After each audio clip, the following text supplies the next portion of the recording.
Martin? Or maybe it's kind of like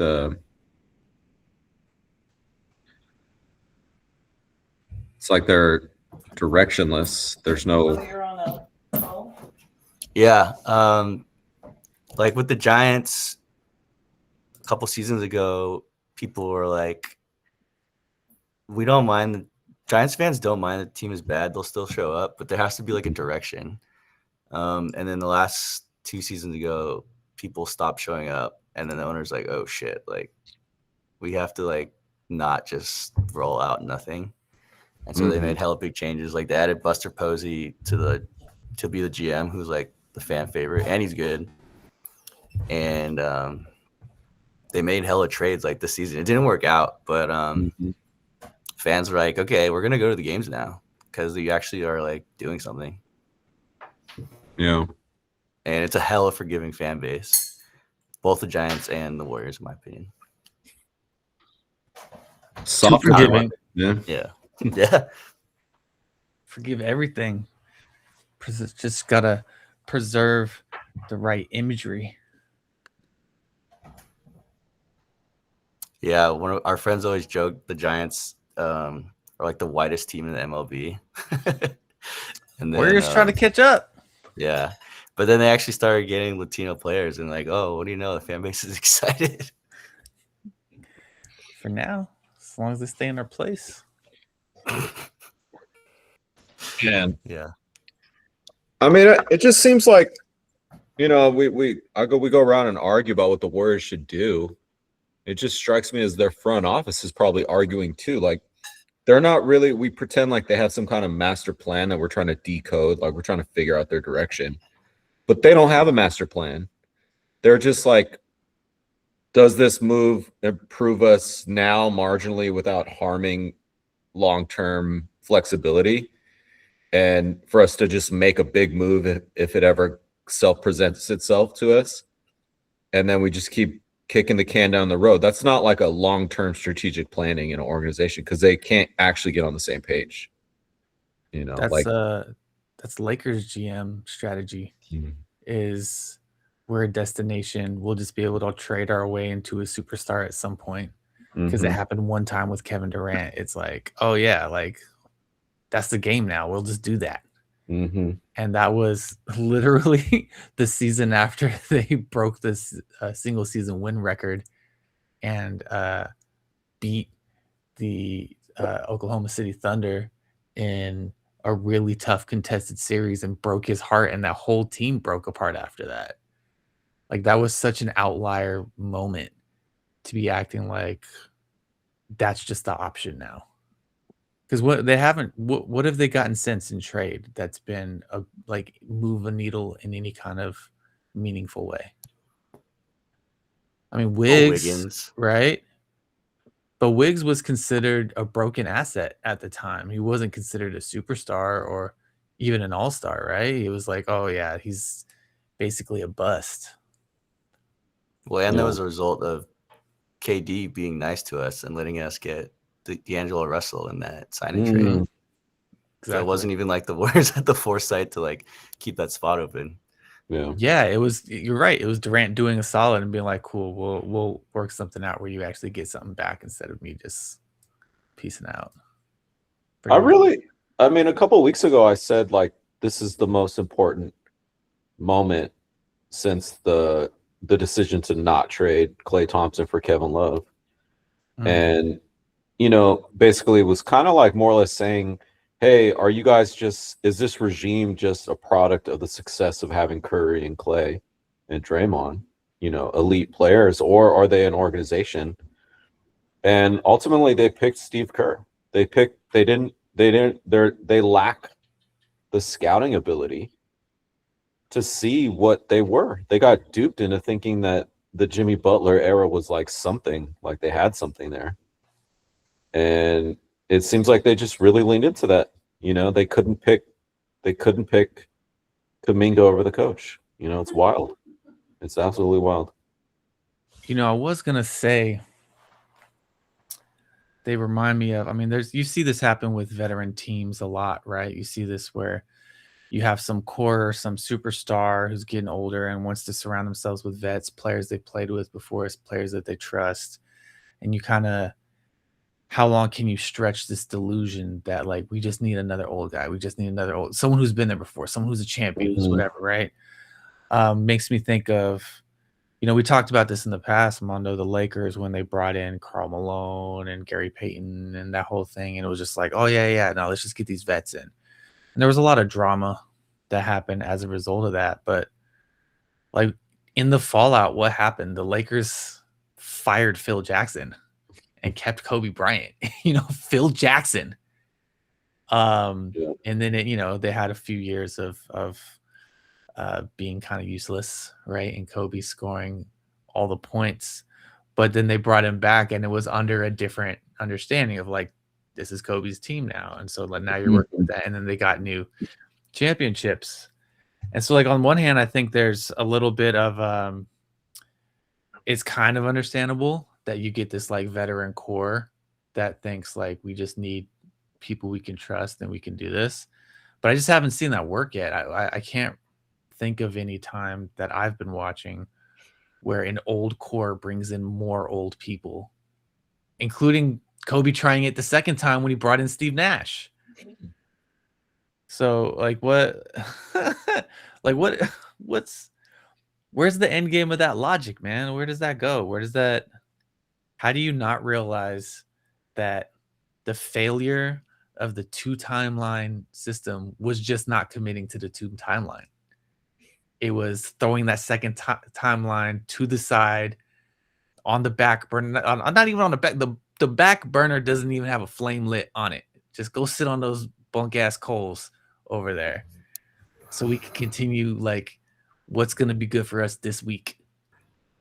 You know what's interesting about that is what do you think if they had just taken like one season to let Kuminga and Moody do whatever they want, things would have been like way better? Because now I think about it, that's exactly what happened with JP, Jordan Poole. He had that one season where everybody got hurt and he could just do whatever. And it was really bad. But the second year, he was like, oh shit, this is like a good player. Yeah. At least a useful player, right? Like his skills. His skills were like, oh, we see how we've seen enough game tape of him consistently that it's undeniable that like he has some talent that has to be used, and there weren't a million excuses that you pull out away from that. And then 2, to your point, it was like, oh shit, yeah, like we're gonna make this happen now. Well, the vets gave him a green light in 2022 because if you remember, Klay Thompson was injured for most of that year, and then he actually only played really in the playoffs, not that much. And I think Steph Curry was out in that first round against the Nuggets, and so it was just kind of it was like the vets, to your point, Martin, the vets gave him the green light. It wasn't like, hey, always make sure you look for Curry before you shoot your shot. Always check off Klay before you shoot your shot. It's like, no, actually, you're a guy, so you can shoot whenever you want. Yeah, and they had a whole year to see that, like, oh, like this guy can score in 3 levels. Like, we don't need to treat him like he's dirt. He's like well, he was a project, but he couldn't defend on any level. But you could see it, like, this guy gets to the rim. People have to guard him off the dribble. Like, it wasn't like pods where it's like you have to he was dynamic. He was athletic. He was somebody that, I go back to this all the time, that people don't understand spacing. Like, even if he didn't have a decent 3-point shot, he's a guy that the defenses have to pay attention to. Everybody can't sag off of him. Everybody can't like lazily contest his shot. They don't get to have, they did get to have kind of like free offensive possessions if they matched up against him. But on defense, you can't like take your eyes off of him. He'll cut, he'll dart around. Even if he has the ball in his hands, if he sees you look the other way, he's going to aggressively try to drive past. He's not going to just put his head down, dribble into the biggest man on the floor, and then pick up his dribble and be like, oh shit, what do I do now? Yeah, I don't know. Part of the reason I turned it off today was I texted Mondo. It's like, dude, we don't have a single person that could go to the rim. It's crazy. I don't think I've ever seen a team like that in my life, where there's no one person that can get to the rim. Not even good shooters. No. Like they got lucky. Pat Spencer got hot, but it was just like, you have a team. I mean, this has been the story of the whole season that they've shot the 3 ball at a fairly low percentage compared to the league, but they've shot so many 3-pointers that it like kind of has covered that gap in a little bit. But it just blows me away to think that, hey, we're really inefficient at this thing, but I believe in it so much, we're just gonna do it 10,000%. How many did they shoot tonight? You want to take a guess? I think I heard their first quarter like was a record. How many they launched in the first quarter? Mondo, you want to take a guess? 50. Oh, way more than 50. 55. Wow. 55? Okay. Out of 76 field goal attempts. Dang.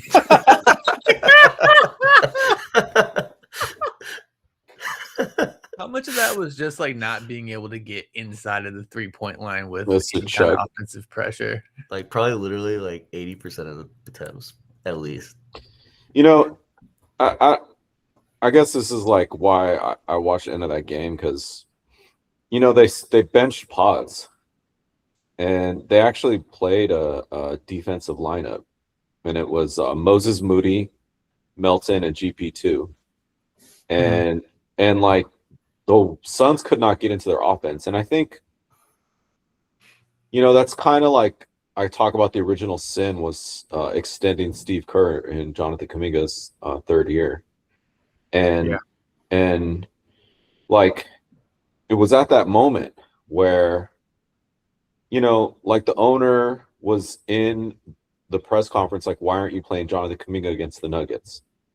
Why are you DNPing Jonathan Kuminga? We're losing, and he's playing great. And it was in that moment that Steve Kerr benched Klay Thompson for the first time, and he had Jonathan Kuminga play with Andrew Wiggins and Draymond, and they went on an 8-2 run. And at the end of that 10 games, they gave Steve Kerr a contract extension. And fundamentally, this team got duped. The owner got duped into thinking that Steve Kerr, you talk about, Martin, you talk about like, if only Kuminga and Moody had gotten a year. Like, honestly, if they had gotten a fucking preseason, how about like training camp in Honolulu, where they actually got to play with the starters, and the coach wasn't so effing lazy and actually developed the system to integrate these guys. That's why the owner gave him an extension. And they just did not, they just refused to do that. They refused to alter anything about the Steph Curry centric basketball they're playing. And unfortunately, and I'll circle back here, but like, unfortunately, Steph Curry is not good enough anymore to be a number 1, number 2, number 3 seed in the West in a heliocentric offense anymore. They needed to pivot. They needed to lean into Andrew Wiggins and defense first basketball and slow the pace and actually lean into their deflections and not this small ball speed feel for it. It was actually deflections, turnovers, Draymond Green switching wings, and then get into the 90s, get into the hundreds points, and let Steph Curry lower that usage rate, lower that points per game, and get wins. That was the model, and that was the fundamental error, because it led to the panic trade to the Jimmy Butler, which was an inevitable injury coming. It trips me out too, because it's not even. When you think about the Warriors pre kind of like, it feels like it happened maybe mid 2022, because they had those years with Klay injured where there was a little bit of a transition and they were trying to figure something out because you didn't have your obvious like number 2 option that you're just going to, they're on Steph Curry, kick the ball to Klay, he's going to hit the 3 and everybody has to pay attention to it. But when Wiggins started getting hot and getting a feel for it again, you still kind of had that number 2 option. It just looked a little different. Yeah, he would hit some 3s, but he'd also put it on the ground and attack. He'd also shoot some mid-range. And it felt like after that 22 season, and I think was that the next season when Wiggins was going through he had personal things. Yeah, and that was the Anthony Lamb year. Yeah. That season was the season that I feel like the offense got it backpedaled to this like really reductive version of it that it is now, where it's not even, like we talk about the golden age of the Steph Curry era, where there were multiple options and it was find the open guy. And like when the ball moves around with energy, it's not moving around with energy just to get back to Steph, but it was moving around because Harry B might hit like an elbow jumper, or Clay would be ready to go, or there'd be a back cut or something like that, right? But in this era, the ball becomes moving around. It was like first it was anybody gets a shot, and then it was kind of like Curry plus Wiggins, depending on situation, and then it just became Curry. Mhm. And that season following the 22 championship just blows me away. How I think at the time the idea was like, hey, Clay's not the same that he used to be. We're struggling with that. This might be a pivot to what we have to do to try to stay relevant. But there was no move after that. That move that should have been a temporary move. You know what I'm saying? To reduce the offense and simplify it to something that was just like, I forgot who it was. Somebody in one of the comments said they said it was the Bel Air Fresh Prince, just pass the ball to Will offense, right? And it's like it feels like that's what the Warriors went, just like pass it to Steph, pass it to Steph, pass it to Steph. And yeah, and like now it's like, I don't care if you have an open shot unless it's like a corner three off of Steph action. I don't care if you have a mismatch. I don't care if you're like, unless it's literally a layup on the, directly under the rim. It's like your job is to look for Steph Curry and get him the ball by all means. Well, we don't have any like modern players. All our players like only do like one thing too. It's really annoying. Like, part of the reason design. I know, but part of the reason like the Pacers did so well is because all their players do a little bit of everything last year. Now they're terrible, but the Heat all have that. They all can do a little bit of something. Like they don't have guys that just like can't shoot. Right. Like that's crazy. To have a player that can't shoot and won't look at the rim is wild. Like if your center does it, sure, but like the other four players have to like look at the rim. It's kind of a fundamental flaw in how Steve Kerr sees the game. Like it actually, what you just put your finger on is really critical, because he still sees the game old school style, like fit. This guy could shoot. This guy's a passer. This guy's a connector. This guy's a rebounder. This guy's a defender. And like I got to balance it out with fit. And actually, in like post 2022, like you kind of just need wings that are 8 out of 10 on everything. Like you can't have guys that can't do anything. They all need to be able to shoot a little bit. They all need to be able to pass. They all need to be able to dribble. And if they're just mediocre at it, they all just magnify each other. Wings magnify each other. Yeah. And the game's too skilled now. Yeah. It's too skilled and too athletic to have. Like even the concept of the 3-and-D guy like is outdated, right? Like the 3-and-D guy now is actually way more dynamic than that. And they're behind the 3-and-D guy. They're like, we just have the D guy, like not even. We have fake 3-pointers and fake D guys. The guys we think are. I mean, we could talk about different philosophies, but they also just seem like they have a talent evaluation problem. Like they think guys that can shoot are actually good shooters. They think guys that defend are, they think Pods is a good defender. It's been crazy. Well, how much of this, I mean, we go back to this all the time, but how much of this is like back on the quote of, we try to get the guys on the team, but the coach has to play them, right? Like what's the balance of that and or the weight of that on the talent evaluation conversation? That's a quote from Dunleavy. He said that on multiple occasions that, when you're thinking about players that you have to think about if the coach will play them. He said something to that effect, man. That's like a fireable situation. I mean, I just don't get how that's. Well, Well, then why did they get Porzingis? I don't get that. What? So You what do don't you think they're Martin? believers in Porzingis? No, he's like a dumb player. He's not a Mhm. smart player.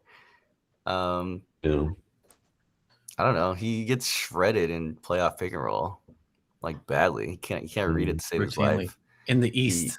I know, in the East, and he wants to drop constantly. He never comes up to the ball, Mm. and That's a he good takes point. these stupid like Carmelo Anthony shots. So I don't know why they like. Mhm. I mean, the idea of him is great, like a 7'2" guy that protects the rim and shoots like 30-footers is great. Yeah. But I don't know. Is Porzingis going to shoot like 10 threes a game? He On ain't, this team, he will. I'll tell you this much: after a hot start, he ain't gonna make much of them. Because think about how many 3-point shooters they bring into the system and they don't shoot that well because they're overmatched with the way they play. Good And point. and actually, Evan, I was thinking about what you said about Porzingis. They got duped by another guy in the East. Porzingis has been in the West, Mm. and he was actually with a top 5 player, and he was completely ineffective, and they shipped his ass out, and he was in his prime. Porzingis played with Luka Doncic on the Dallas Mavericks, Oh, that's right.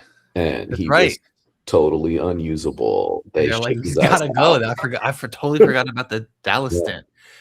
That's another thing, right? Like, Porzingis is a journeyman that nobody expected to be that kind of a journeyman, right? Like, he's kind of underdelivered everywhere he's gone. Mhm. And that's why everyone still is like, hey, we see that he's a certain type of skilled tall guy, so like maybe we can make it work with him. Maybe we can make it work with him. And it's not that he's useless, but it's Mhm. he just feels like a bench player that might be useful for like 18 minutes a game Mhm. in specific situations, but he's not the answer to anything. He's not a ceiling raiser in Well, the any kind team of way. that did use him to the championship is the Celtics because they had all wings. Yeah. Yeah. and Derek White, who's They like built around him, and and so they he didn't have to anchor the defense. He could exactly. be like a help defender, which is all Mhm. he probably blocked like three shots a game in the finals because all he did was come over and block shots. Mhm. And you didn't have to think. That was the number one thing. You didn't have to think. Players Oh coming to yeah, the rim, they weren't and then I playing got him. complex defense or anything Mm-mm. like that. And I'm curious to know how he's going to be around Draymond, who is very like quarterback of the defense. Let's get ahead of their plays. You got to pre-switch things. Like he's trying to like really shut down things before they get started. And like you have to think on defense when you're playing with Draymond Green. Dude, that's gonna be a big ask. Dude, he's a European white guy. Draymond already hates him. Dude, And he's gonna be dumb on defense. Come on. this is the second Celtics cast off big men that they've picked up. Yeah. 2 guys on their championship run that they just picked up off waivers. Those guys, the Celtics just gave up. And the Celtics are much better. They're actually better this year because they replaced those guys with 2 young, athletic bodies that play 82 games and play big and play fast and set hard screens and are just go all out all the time. They're not like picking their battles on the court. Mhm. Like it's kind of like they get caught. It's just like the fan base, like the narratives haven't caught up with the reality of who these players are. Like it just goes fast. Like, the league passes you by so quick, and they're caught up in narratives that were true 5 years ago. They were into that Giannis thing because of what happened 5 years ago. They were in the Jimmy Butler thing because of what he did in 2020. And it's not like it's like, yo, like watch what happened in the last playoffs. And What is it about that though? Like, there's there's a risk averse thing that happens. But it's so strange because you watch the teams who are ascending. You watch OKC, you watch the younger version of the Celtics. You watch these exciting teams. Even Memphis in different ways, right? They've been kind of up and down, but they've been exciting. They've been athletic. They've been young. Houston in its reorganization and getting good again. Like, so many of these teams are talent evaluating well, putting young guys on the court and trusting them. And like, not every young guy pans out, but you got to like put them on the court and trust them and give them time to see if that's going to pan out. You can't yank them inconsistently. You can't be like, hey, I know, like, okay, Steve Kerr, what was the quote Slater shared? Steve Kerr said about Kuminga. It was like, oh yeah, it's just tough for Kuminga because we're trying to win, God. and there wasn't enough time to let him make mistakes, and he's going to be able to make mistakes somewhere else. We're talking about 4 years of this, 5 years of this, whatever it is. Like, you're telling me in that time you had no ability to give him time to make mistakes? Meanwhile, I gotta watch Brandon Pajimski trip over his fucking shoelaces up and down the court, left and right. Get out of here. Get out of here. Yeah. Like, that's the exact way to have no future, is to not let your young guys have runway and it's like anything else. You develop chemistry with your teammates. You develop a feel for the game. Everybody talks about the speed of the game going from college to the pros, going from G League to the pros. And not just the speed, like the physical speed, but the decision-making speed that has to happen, right? And that's the thing you got to get a feel for. Mm-hmm. Insanity. I think I know what they were thinking with the Porzingis. I mean, the front office, they're doing their kick the can down the road thing. Like, they're like, okay, we owe Steph and the Steph Kerr thing. If they want to go out like this, they want to go out like this. It's the Steph Kerr vibes. Give people hope, pay high ticket prices. Maybe make the round one. Let's just give them a guy. Maybe it'll pan out. Porzingis is in a contract year, and he's a free agent, and maybe we could sign and trade him when things open up again. Or if not, then he won't be on the books. Like, it's not killing us. Like, it's a half a year gamble. I think that's how they talk themselves into it. But I mean, yeah, backed up against a wall, you could justify a lot of things, right? The wall of having a $48 million asset on the bench getting DNP'd that you've said over and over again, we believe in this guy. You got to get him on the court. Like, yeah. So sure, you may end up getting nothing for him after all. There was a lot of chatter today about whether Porzingis is ultimately a piece in an off-season attempt at Giannis. But I don't know, man. Like, is Milwaukee going full rebuild? Do they not care at all anymore? Maybe. The only way that happens is if Giannis gets hurt. That's the only way. Feels like it. Because I don't know. I feel like Milwaukee kind of fucked up by not taking the Warriors package. Yep, I agree. They should have. They totally should have. Yeah, they should have just been like, "Sorry, Giannis, fuck it. We need this." Yeah, I agree, Martine. Cyrus was telling me off the record, like, not off the record, just through text, that he thinks that it's like their Steph Curry. Like, they would never trade their franchise guy, right? The homegrown product, the champion. But honestly, like, they have Giannis, a city that no one would ever willingly go to on their own accord. Like, what's a Milwaukee? And they have no draft picks because they spent them on Dame Lillard and Drew Holiday. So there's no, like, they went all in to win with that guy. He's not that good, quite frankly. Hell overrated. And they had a chance to trade him to the Warriors, and maybe they thought the Warriors would suddenly be good and those draft picks would be bad. That's such a miscalculation. That's the narrative not catching up to reality. Like, 39-year-old Steph with an injured Jimmy and a injury-prone Giannis. That means Steph's got to go all out, 35 points a game for 82 games again. Like, he's not lasting. He barely held it up this year. Yeah. Like, they would 100% be in the lottery next year. Well, too, right? like, think about it. This trade. I mean, it's such a desperate trade. Like, I was almost cheering for it because I've been calling the panic trade was going to happen all season. I'm like, dude, they're so going to go in the panic trade. And Giannis at like 31, a guy who plays a really physical game of basketball, the type of game that degrades with age and with loss of athleticism very quickly is such an insane thing to throw away your like next 5 years of picks at and all of your youth. And they were gonna do it. They were happy.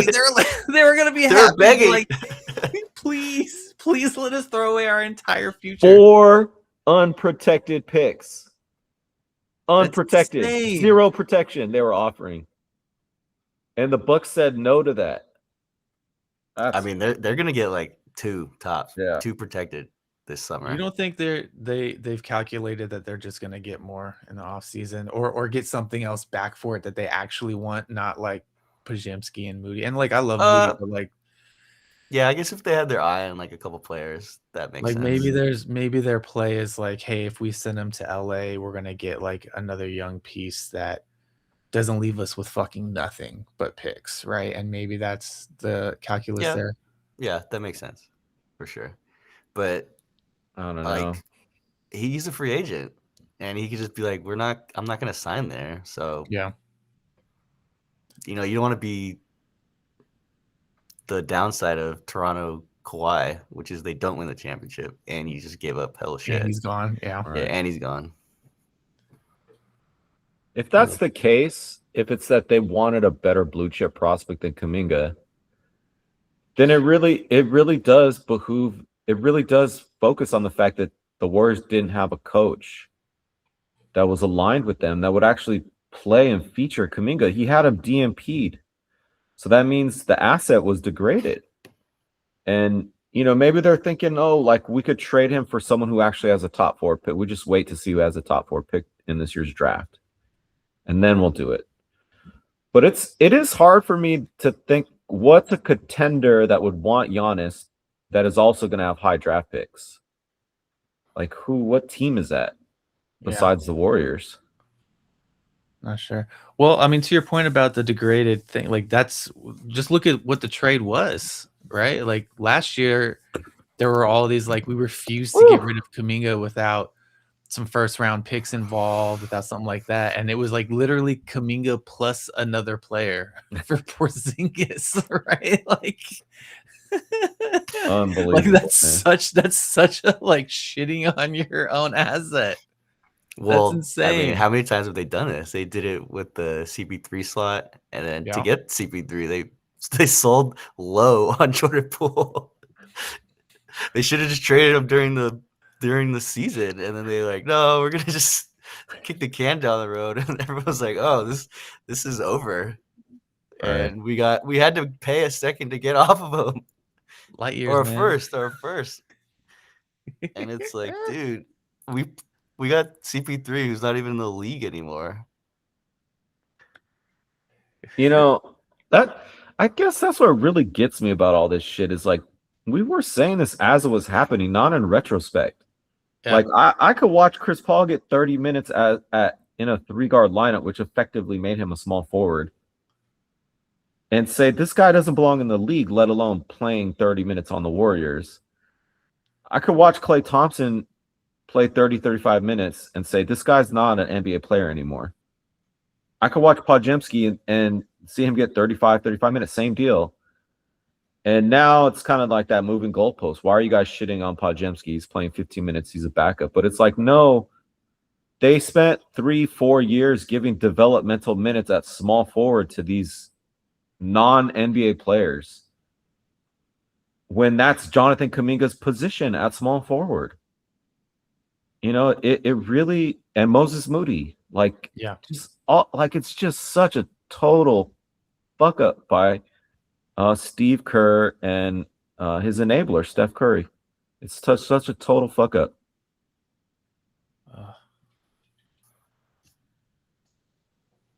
Well, we're not that far away from the lottery.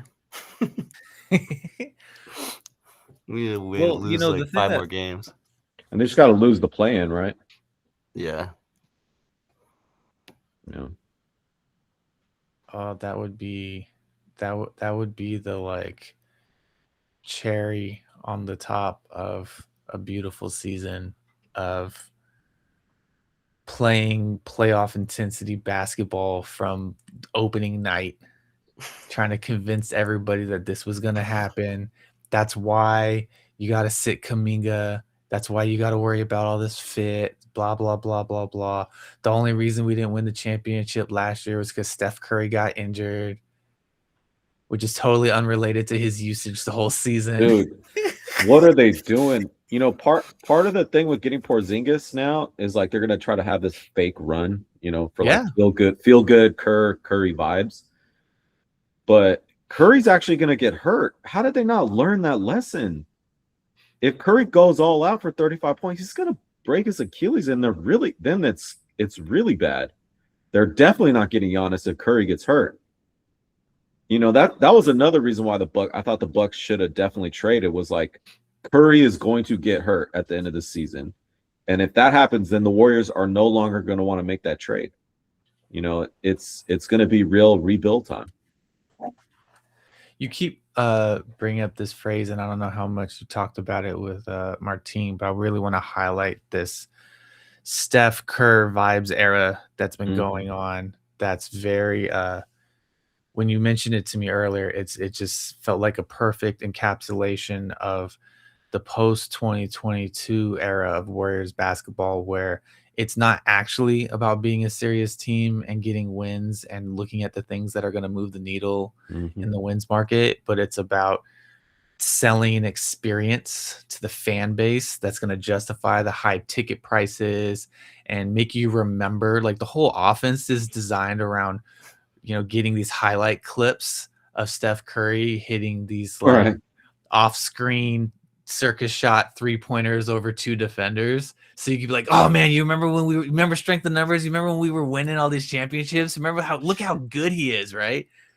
But it's not designed around like what is winning basketball. That's why they've been a repeat play-in team despite panic trades and like all the little adjustments they've tried to make, and Steve Kerr being like, oh, we just got to get smaller. We just got to get smaller. We just got to get more energy in the ball. We got to do whatever. Like, everything's been about hearkening back to this past time where there was a glory era and trying to gaslight the entire fan base and media into thinking we're still in this era and not that major reconstruction needs to happen. Dude, that's the whole reason Gary Payton 2's on the team. Like, yeah, seriously. Right. And why? I mean, I love him, but the whole reason Looney stayed on for that long. Yep. Exactly. We got these forever warriors that we just can't let go. And it's like, dude, a normal team would have, frankly, a normal team would have traded Clay like a season before he left. Oh, yeah. Yeah, and they would have fired Kerr. God, dude, I forgot about the Looney experience, man. Would have traded Draymond last year. Looney was so bad. You just remember all those lineups with when Looney's man ignoring him, doubling Kuminga, like as a back. I know, but it's because he was sick in the Sacramento series. They were like, "Oh no, it's forever warrior." Man, yeah. Okay, so what's the shot that Clay comes back on, like tripling down on the vibes era? They can't find anything for him. They bring him back on like a minimum contract, or you know, like above minimum to not embarrass him, but essentially I think he'll do it once he's like ready to straight up retire. I think that'd be fine, because then it doesn't matter. It's like, yeah, we'll play him 20 minutes and he'll get a nice little ovation every game. That should be now. Like, well, yeah, I mean, if he's right, like, if he himself decides like, this is it, this is my last year. They're so fucked. Like, they keep repeating this. Steph is a top 10 guy in the league. They owe it to him to like do everything they can to win. You're not a top 10 guy in the league if you can't get it in for a majority of the season and you can't go 4 rounds in the playoffs as a top 5 scorer. See what I'm saying? Like, I'm not saying he's not good. I'm just saying, like, availability matters. Yeah. Yes. And if you're picking your spots, you're picking your battles like Jimmy Butler, it means you're in a different era and you're the highest paid player in the league. And they're not properly understanding. And this is why I love what the Hawks did and I love what the Clippers did. Those two teams are self-aware. They recognize what they are. they recognize that they're not contenders and they need to like pivot. Clippers traded Zubac, who is an excellent asset, for 2 first-round draft picks, a really good one, by the way. And the Hawks got off Trae Young in a small market, like a guy who sells tickets, and they're like, dude, we cannot win with a small guard like this. We got to go wing heavy. And They they're traded totally his right. ass. They shipped him Their up. lineup is huge now. Their lineup is huge. Yep. I was just watching their game earlier, and I was like, these guys are fast. They're big. Like even all the way like up and down the lineup. Their guards are big. Their wings are big. They have so much. They have lateral quickness. They have length in their arms. They're just like they're gonna be a force to. I don't know enough to know whether like they're gonna run the East or anything like that. But they are being modeled after the modern NBA. They're not a relic of the past the way the Warriors are. Martin, so do you know what the deal is with the Hawks GM that has some kind of relationship to the Warriors? Do you know the details of that? I mean, it was Travis Schlenk, but I think he got either promoted or like he's in a different role now. And I want to say the new GM also was maybe like below him before that. I'm not really sure. Right. I feel like his name starts with the O. Onzai Sole. Yeah. Schlenk was assistant GM of the Warriors prior to joining the Hawks in 2017.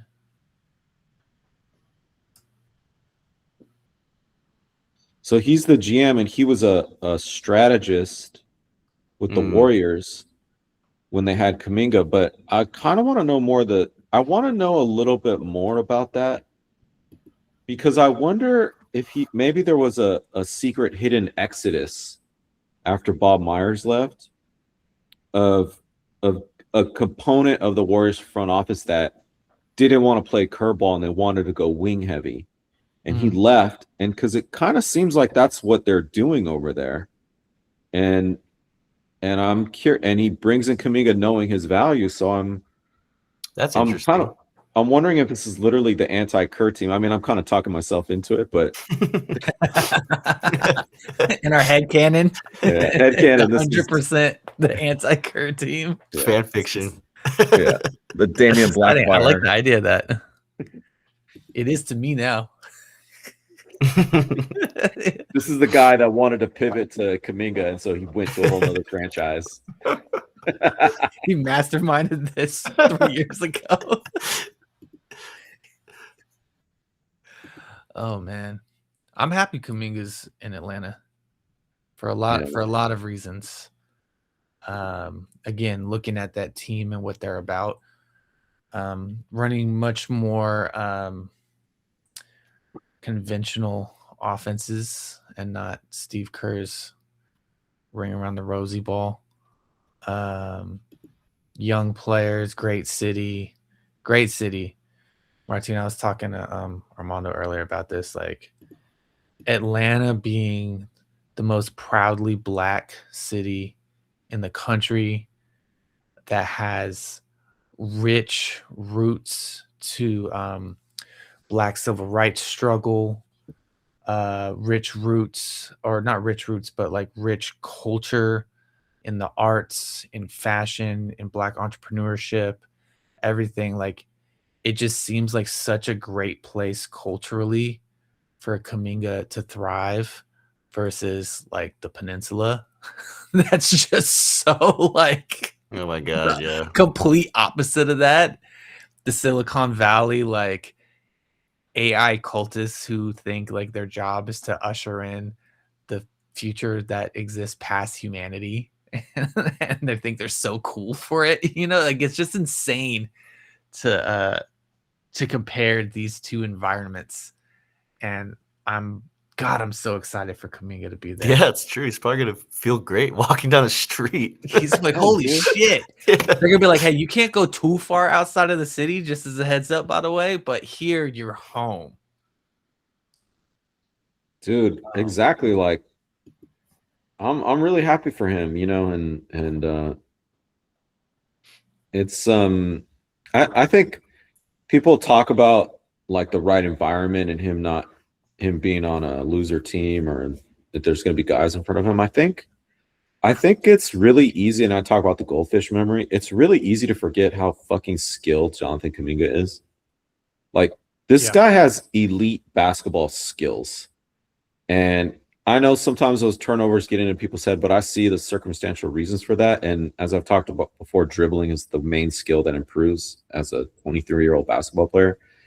And, you know, every time I've seen that young man get a runway, he gets high usage, efficient games, defensive games, rebounding games, telling people where to go on the court, telling pods, get your ass on the other side. Come over here. We're going to post this guy up so we can set up the offense. I've seen him throw over the top and pick and roll reads. I've seen him make passes in an offense, by the way, that is not built for him in any way. Like, this guy, like, we forget that this guy's skill is just going to come through on a team that is not run by an extremely lazy leader, you know. And with dynamic athletic players who are going to be eager to play at that speed and that type of basketball with them. Like, I was again watching the Hawks and watching the fact that he's not going to have to play power forward and he could play like alongside Jalen Johnson. Oh my God, dude. Is so exciting. In what world is Jonathan Kuminga a power forward, man? It's nuts. He's like 6'6", 210, and the media just accepts it like, oh yeah, he's a power forward. Of course he is. Like, no one's like questioned that ever, not even once. Also, on a team like that, there's no positions, dude. You just get your guys out there. Like, I mean, their coach isn't perfect, but he plays his best players. Like Okongwu because Okongwu has been on the fantasy radar for a long time.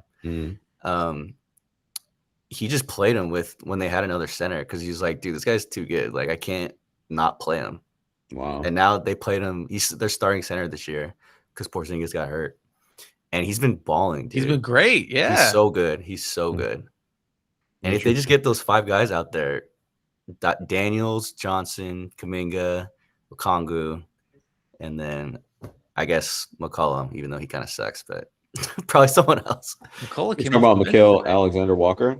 Oh, Alexander Walker. Yeah. Alexander Walker. I was thinking about CJ McCollum. He sucks. Yeah. But McCollum came off the bench today. Alexander Walker looks like he's good. He's legit. Yeah. You know, Evan, both the Jazz and the Hawks are going to be better than the Warriors next year. You know, what's crazy is that the Hawks are a better team than the Warriors this year, and the Warriors at full strength. I saw Jimmy Butler, Draymond Green, and Steph Curry go all-out playoff mode to beat the Hawks at home, and the Hawks were coming off a back-to-back on a road trip, and the Hawks put the fucking hammer down on the Warriors to beat the shit out of them. That was one of the games that actually mattered and kind of told the Warriors that they don't have it this year. That was 2 Portland losses and that Hawks loss and the Raptors loss. Remember the Raptors loss? Yeah.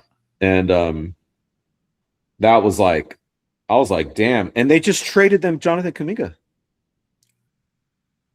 I'm so excited. What are you talking about? Don't get me too hyped, man.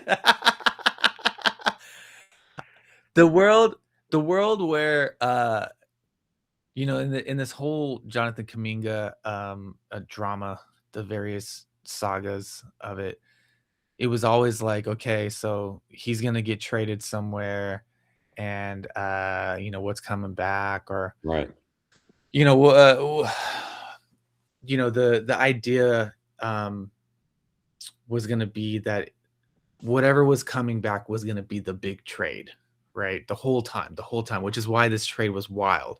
And I never considered that Kuminga was going to be in this kind of like throwaway trade situation. And then that there was still maybe a big trade that they were trying to work toward after it. And I get so excited. One, I'm excited that Kuminga is in Atlanta for the reasons we just discussed, but like that, I could always keep going on about that. But I'm also excited that the panic trade still might be happening. And that they might talk themselves into something else that's not really going to move the needle, but it will already have been out. And there's the world where the panic trade happens, the big panic trade that's like, this is gonna be it. We got rid of some picks, we got rid of some young guys, like that still can happen for somebody that they convince themselves is of higher value than they are, and then they are a playing team again. And it's just like, how many more things can Steve Kerr hide behind? Yeah, I think Martin, did you want to say something? They're No. gonna trade for like Michael Porter Jr. in the summer, 100%.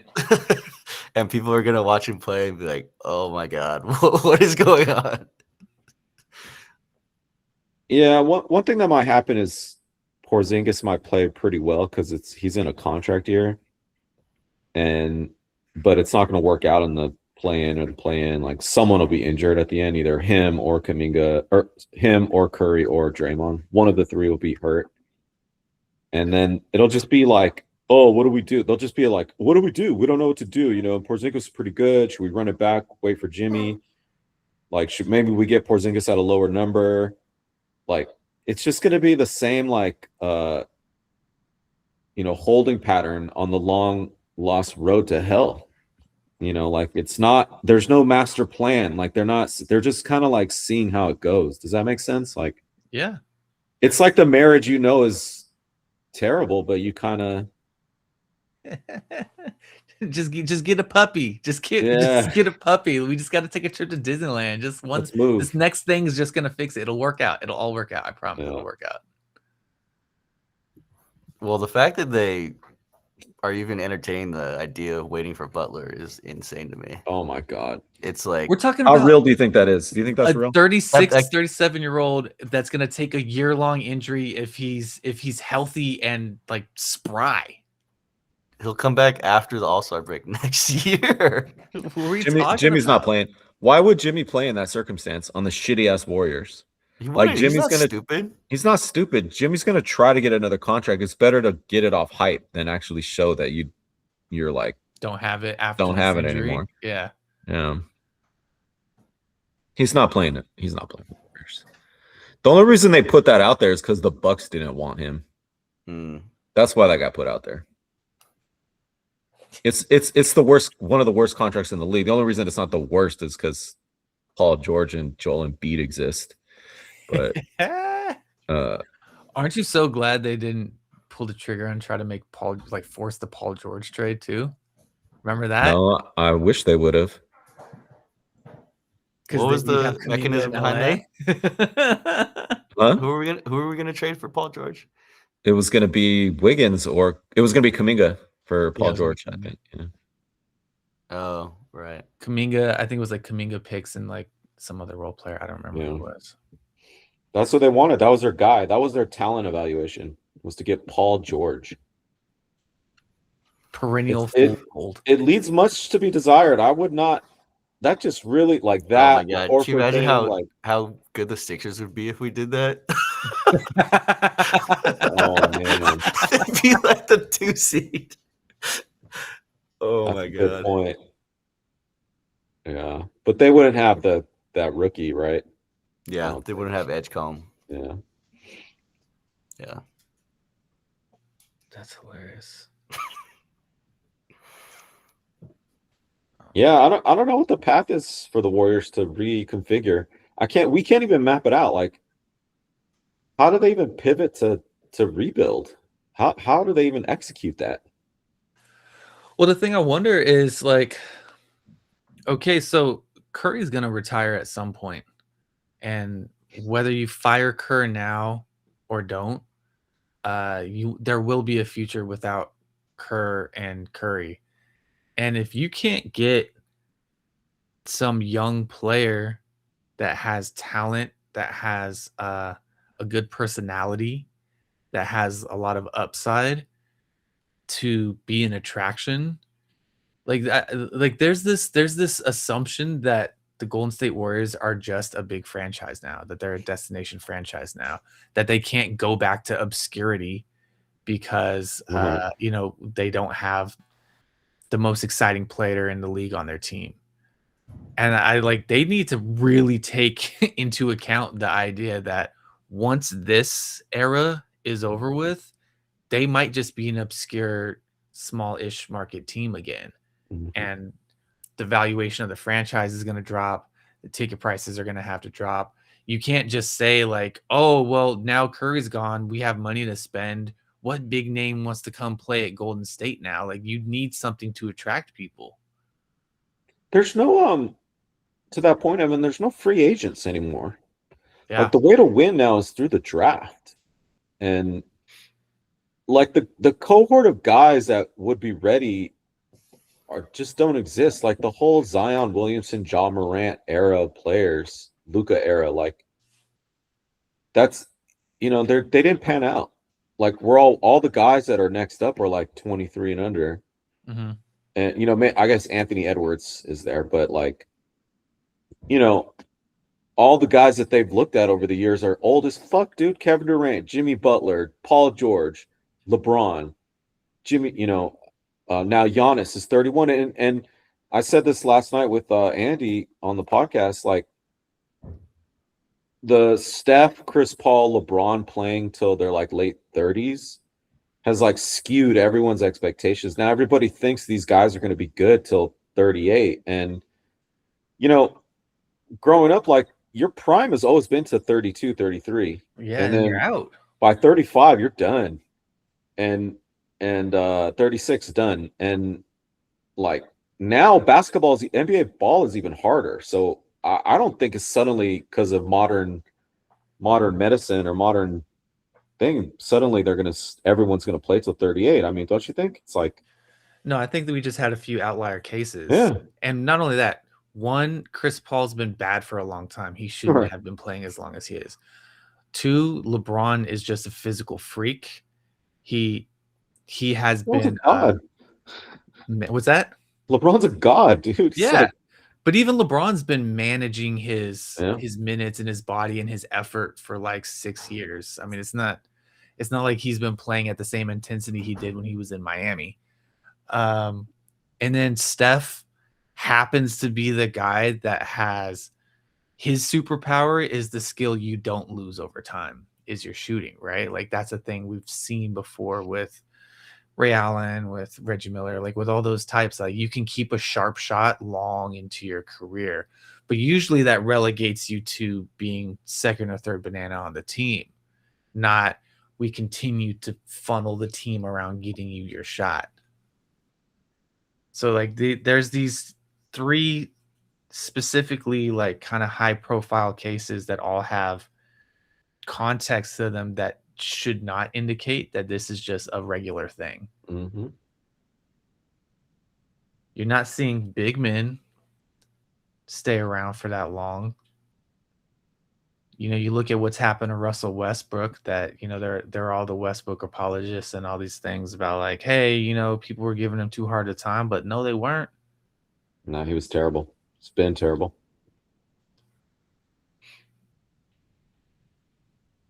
It's a rough league out there, man. Next man up. What have you Something done I for wanted me lately? to get your guys' take on. So the WNBA season is probably, if it doesn't head for a lockout, it's going to be pretty interesting because like all the top players are free agents. First of all, one. Second of all, their contracts are so small and are going to be so small that all the off-court stuff basically pays them. Yeah, that's why And- Unrivaled's doing so well. Yeah, and the Valkyries are considered a desirable team now because of their first season. And I wonder if that's going to make things worse for Lacob, thinking the Warriors brand as a whole will continue to be desirable, because I do think it's totally possible the Valkyries get like 2 of like the top 5 free agents. I Wow. think that's a great point. Because their coach is considered like elite. She's a menace. I love her. Yeah. Nikase fucking killed it, man. And we have like one of the best like facilities, medical programs, like everything's like top notch for the WNBA. Yeah. There's this thing that I forget what book I read, it was a while ago, but it talks about it was talking about kind of monopolies. It specifically was talking about monopolies in tech, but the nature of monopolies it was talking about was how like a lot of times it's not to your advantage to be kind of first to the thing. it's advantageous to come a little bit later and get a feel for whatever the new industry is or whatever, and be like, oh, here's how everybody's doing it. I can do it a little bit better, but let them do the groundwork of building enough interest in it. And I feel like that's what happened with the Valkyries, right? The WNBA has been around for a long time. It was reaching kind of a fever pitch of popularity. And right on that, they're like, we're going to invest a ton of money. We're going to do this better than anybody else to do it. We're going to give you real facilities. We're going to give you all this backing. We're going to make sure a lot of you guys get local deals and everything like that. We're going to get you a great coach, and you're just going to jump right in. And it really paid off because the Valkyries took the whole league by storm. Nobody expected them to be as good as they were. And to that point, I really think, there's so much temptation for the guys at the top of any organization to be like, this thing is successful because of me. Like, it's because of my vision. It's because I put my wallet on it. It's because of whatever, right? And not look at the circumstances that got you there, not look at the labor that got you there, the players or whatever it is. And I could, to your point, this is all to underscore your point. I could totally see a world where the Valkyries are popping and the Warriors are a lottery team, and they're still in some delusion that like the Bay Area is like a destination basketball region. But like what? So Mondo and I were talking about this because I'm not fully convinced that this trade of Kuminga was like to do Kuminga solid. Mondo brought up a valid, like, part of the reason why this probably happened because they knew Kuminga wanted out, and they knew that the reputation across the league, correct me if I'm wrong, by the way, Mondo, that the reputation across the league for how they've treated Kuminga and the agents around the league who are like, why would we ever send our young guys here? Like, you got to get him out at this point. It's really clear. All the chatter, like literally Isaiah Thomas legend saying that he should Don't coach the coach, a Hall of Famer. He got a standing ovation after he demanded a trade. Kuminga comes into the game after all these DMPs demanding a trade, and the whole crowd's like, yeah. They had to do right by him, right? That's the theory. Yeah, I think so. I think there's something to that, but I just, man, it's hard for me to not think that it's also just, it's okay. We'll be good without him. We'll figure it out. Like doubling down. I mean, we're calling it the Steph Curry vibes era, but it's also a belief in themselves that like, we'll just be fine. Like, we don't actually need anybody else. We don't need new talent. We don't need disgruntled labor. Like, we're the thing that works around here, right? Wow. Well, they haven't suffered any consequences, really. Fans are still selling out the games and buying merch. Like, you think about it, getting a valuations series continue to go up of the franchise over the last few years. Yeah, like they probably make like tens of millions of dollars for one playoff series. Yeah. So it's gotta come crashing down at some point. Man. Well, what do you think about that, Behavior Mark? is hilarious. I do think they had to do it for that reason you guys said. Say it again, because I talked over both of you.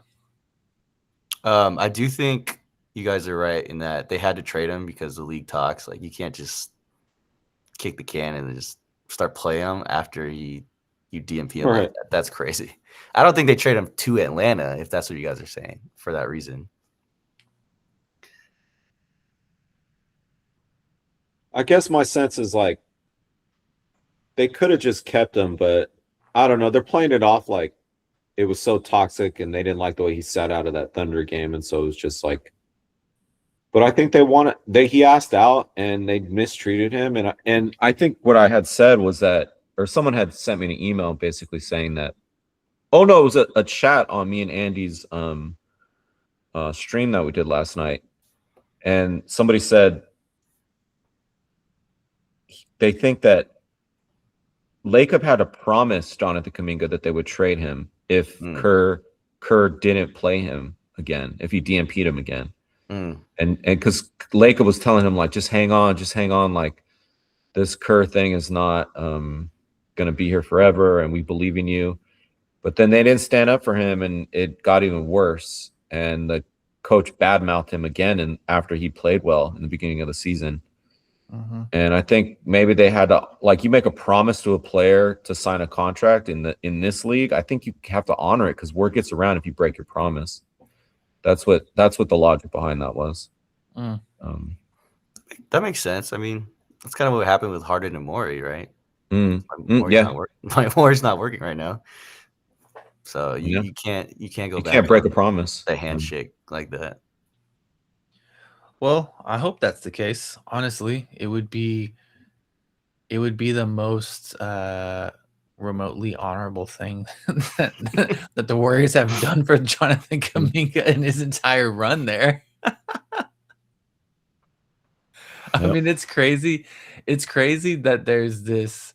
It's so easy that the narrative can be out there of this, like, disgruntled diva player that, like, thinks he's better than the team and wants all these unrealistic things when, like, he just wants playing time, and it's completely reasonable, and it's been promised to him over and over again, and then just begging for 30 minutes.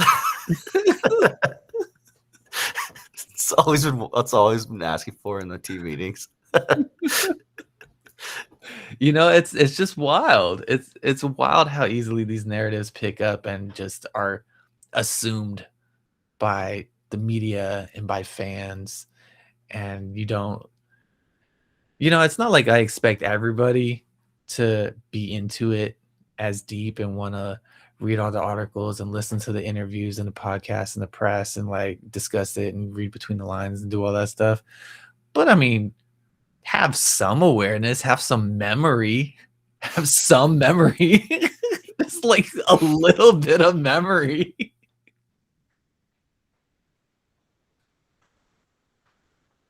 Oh God.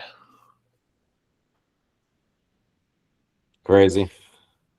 So what I want to know, because we kind of blew by your question, Mondo. I took it off course of what's the path back to success for the Warriors? Like, what is a path back to success for the Warriors? And I don't know what that looks like. I mean, isn't it just wait out until Steph retires? But, like, then what's get the started? success in that, right? Like, okay, so then you tank for a year, get a good pick, but hope your talent evaluation is good and that you have. I mean, I guess that's a full. Yeah, you have to go full Sixers where you tank and then you take on bad contracts and acquire picks from other teams that fucked up. And then you have to take like 5 or 6 swings at lottery picks because you can't. There's no guarantee that we're good at picking. I mean, if we get a number 1 pick, the problem solves itself. Right. That's the only, like, get out of jail free card I see. Because if you get a number 1 pick, you can't fuck that up. You would think. I mean, when was the last bust besides, like, in the modern NBA, really? Yeah. No, it happened. I mean, it's just the whole draft is bad. Like the Atlanta Hawks French guy. Yeah, sure. Yeah. But that wasn't. They had, like. Right. You're not gonna blame the Hawks for that pick because there was no. I mean, the GM got fired. and they don't play him. They only play him like 22 minutes a game. Jonathan Kuminga's gonna play over him. Wait, so I looked up the GM, the Hawks GM. I got the inside dish. So Onze Soleil, this guy's badass, dude. He's a immigrant family, and then they moved to Alberta, and he just fell in love with basketball. And he took he was a G League cast-off, and he took a $7 an hour front office job with the Spurs, and he learned a shit ton from R.C. Buford and Greg Popovich. Nice. And he spent 4 years there, and then Bob Myers poached him, and he got a law degree. This guy had a law degree now, and he said he spent 15 minutes in a room with Bob Myers, and he was sold. He wanted to be there with the Warriors, so he left Pop to go be with Bob Myers. And that first year was the year they drafted Jonathan Kuminga together. And then in the second year, in that year they won, or in his second, sorry, yeah, and then in the second year they won the championship, Jonathan Kuminga's rookie year. And then that's when he got promoted from like a random title of a legal counsel into they created a position. They promoted him to basketball strategist or head of basketball strategy or something like that. And then it looks like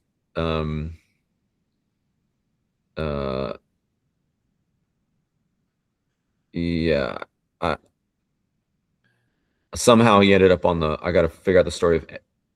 He goes through a few different titles, right? VP of basketball strategy, team council, basketball strategy assistant, team council, etc. Like as he works his way up in that organization, and then 2024 he goes to the Hawks as assistant GM, and then when Fields was fired, he's promoted to GM. I mean, to me, that completes the lore, man. This guy was with Bob Myers, and they've drafted Jonathan Kuminga together, and they left, and then he gets him back, dude. Come on, that's amazing. I'm so excited about the story. Now I want Bob Myers to join the Atlanta Hawks in some way. I just want them to be like Warriors East and just like, run it. Everything we should have done, they're gonna do. Yeah. It would make me so excited. Dude, we got to recruit the Golden Dazers to be an Atlanta Hawks. Atlanta Hawks. We got to get Side a switch, dude. We should show up. We should show up on the podcast tomorrow with just Atlanta Hawks. Oh, I should get I should have got a Hawks. Can I order a Hawks cap? Custom, and that'll be the first custom image Kuminga of me. Hawks jersey. Here we go. Come on, Amazon. Give me a next day delivery. Where can I get an Atlanta Hawks hat? Probably any mall. Well, yeah, just go to the mall. Yeah, there's malls. There's always like a Lids or something like that, and they usually have one at least of each team. Mm-hmm.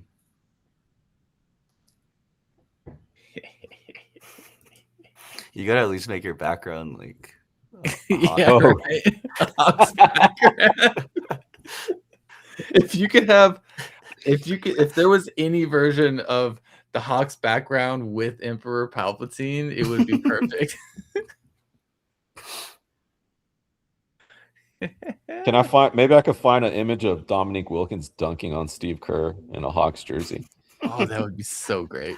That'd be too good to be true.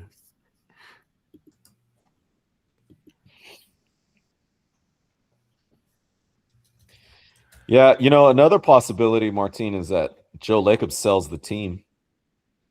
You don't think so, Martin? No, dude, he's not gonna sell the Valkyries right now. Wow, okay. Makes way too much money. Also, even the facilities around the Chase Center are not even completely sold, like all the properties. That makes sense. Because he properly fully owns Chase Center, right? Dude. Yeah. They have some. Uber's there. Uber's headquarters. You gotta keep all. You gotta all that. Yeah, it's crazy. And then offices are coming back now in the city. They're gonna get another blue chip tenant, and it's gonna be. Really? Oh yeah, that's gonna be a bank, dude. That's they're gonna have unlimited money.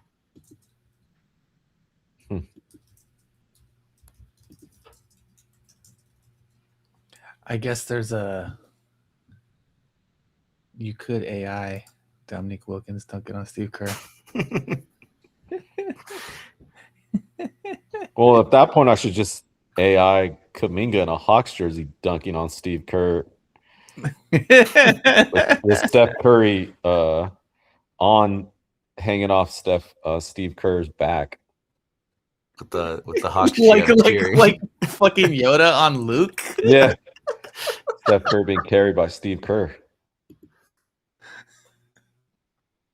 Oh my god. Oh god.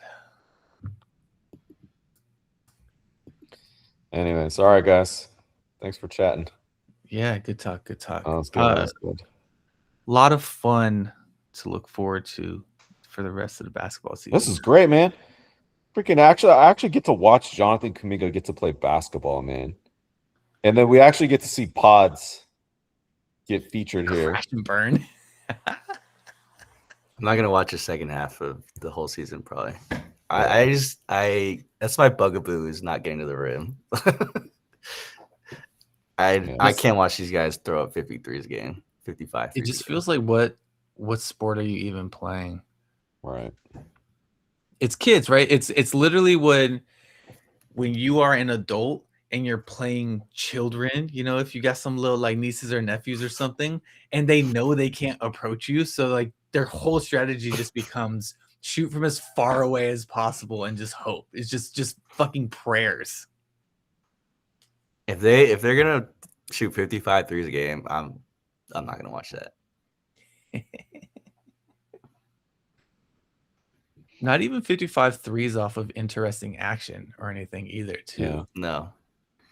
Just like bad forced 3-point shots. I'll be watching the Hawks. I'll be watching the Hornets. Hornets, interesting. Dude, we're in on the Jazz, man. Freaking Alex Bailey. I'm not watching the Jazz. Hey, are the Warriors the whitest franchise in the league now? Whitest? They're whiter than the Jazz and the Celtics? Definitely not the Jazz. The Lakers just got another white guy. Everybody was talking about their tres leches lineup. Lakers are pretty. Lakers, Dallas. It's nice. It's fun. It's fun. It's cute. It's cute. It's good. It's nice. You could dance on the court. It's fun. You could dance on the court during a loss. It's good. Do a little shimmy. Meanwhile, watching Atlanta Spurs. got rid of 2 white people and got blacker. As they should. Fine, man. Hell yeah. I'm fully on board. Dude, Atlanta, let's go, man. Let's go March 21st. Let's fly to watch. Dude, Evan, you can show up in your Warriors Kuminga jersey. I would love that. That'd be really funny. I could show up in my Ignite Kuminga jersey. Come on, man. It would be so fun. It would be so fun. Give him a standing ovation when he checks in. Just loud and obnoxious. Get tickets right behind the Warriors bench.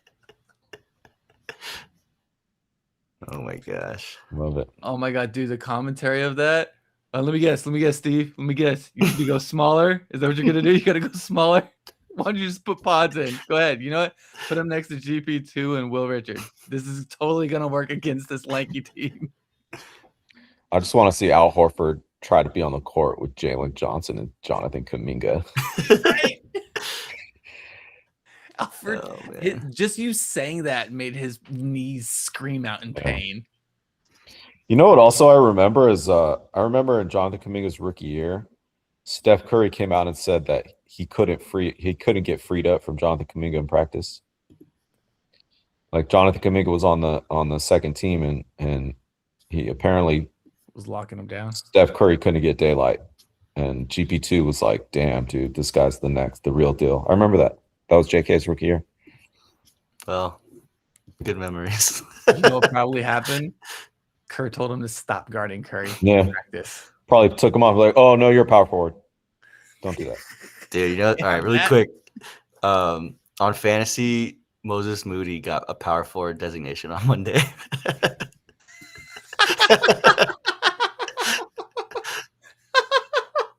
So bad. It's so bad, dude. You can't. Yeah. That shit is like the Alice in Wonderland, dude. You cannot. So weird, man. The amount of times I've called Mondo or texted him during the season and just been like, if you were intentionally as a coach trying to sabotage this team, would these not be the decisions you made? Man, To like try to slightly have cover, but like I don't want us to win. So let's play 5 guard lineups. Let's play 4 guard lineups where we have and the Will entire Richard team under 6'6", you know? Will like, Richard got small forward. like this is insane. There's times GP2's at small forward. And like I know he's got some hops and all that stuff, but come on. Small forward. Moody at power forward's crazy. And I love Moody, but that power forward is crazy. He needs to be playing shooting guard. it's ridiculous. Oh God.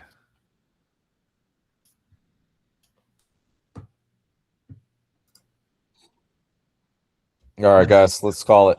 Thank you for All right. talking. Of course. Good Really chat. enjoyed it. Thanks for the invite. Yeah.